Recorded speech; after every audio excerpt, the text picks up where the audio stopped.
Hi, I'm Deb, this is Deb Made This, and I have a Cashmerette Upton review and the making of the prom dress to show you.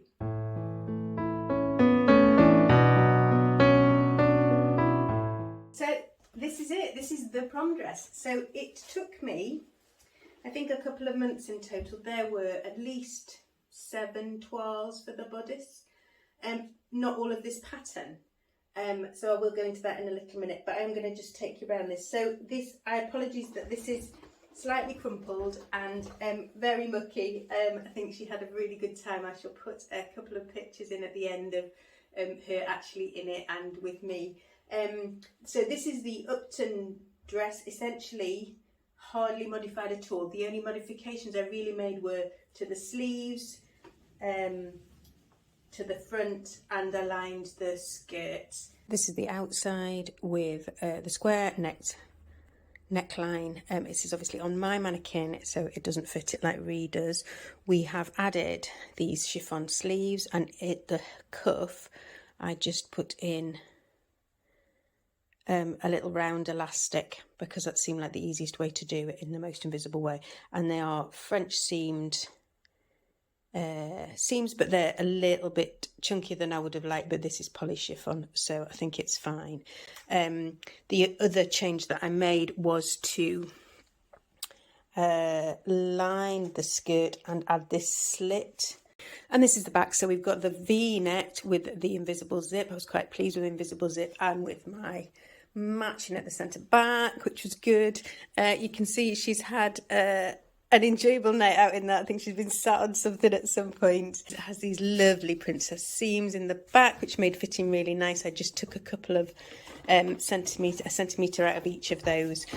So you can see I've just turned it inside out and just laid it against the mannequin for now. So you can see that this is a viscose, a poly viscose, so it's a blend from Minerva, which is more expensive than their plain poly lining, and I really like it actually. It handled really well and sewed really well, and so obviously the vast majority of the free edges are hand sewn into the zips, hand sewn into the waistbands, hand sewn, and then I hand sewed virtually all of the skirt lining as well. So these are the pockets. You can see that I created a bit of a barrier between the fun pocket fabric, the Captain Marble fabric that she chose for the pockets, and so that wouldn't be visible when it's tucked inside. So I'm hoping you can see that means that when she's moving around, the flasher pocket that you get is material and not the fun fabric that's right inside there, but she can show people if she wants to. So I started by toiling, and her measurements put her into an EF cup. And I made up an EF cup, and if you'd watched the channel before, I'll link to the other video, but it was too small, essentially. And I asked for some advice on the Cashmerette Facebook group. So if you sew Cashmerette pressed patterns but you're not in that, I would strongly suggest that you hop over there and join in, because there's some people with a lot of really useful knowledge, and also Jenny and the Cashmerette team put advice in as well. So they suggested that I wondered whether I needed to lengthen the bodice, and I thought I would just size up to a GH cup in the first instance and see if that gave her the additional length through the bust. And it seemed to work okay. She was quite keen that she wanted this square-necked version with the V-neck at the back. And I think it's turned out really nicely. It did mean that we toiled the Stitch Witch Basque dress bodice as well, and I might well make her a little top out of that, because that was quite sweet as well, and again quite nicely fitted. We also toiled the darted version of the top, so I shall put in some images of all the variations of the Upton with the expansion, but essentially that's a lot of dress.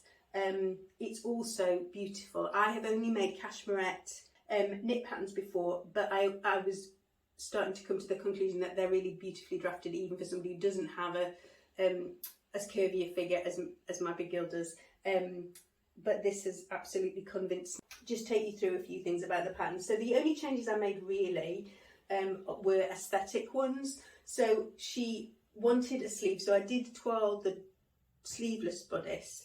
And bearing in mind, so she's 16, when we went to the prom pre-prom, so I had to go and do people things, which I don't do, but we went to pre-prom, and they're all about, I don't know, like tiny, lots of very tiny girls in slip dresses.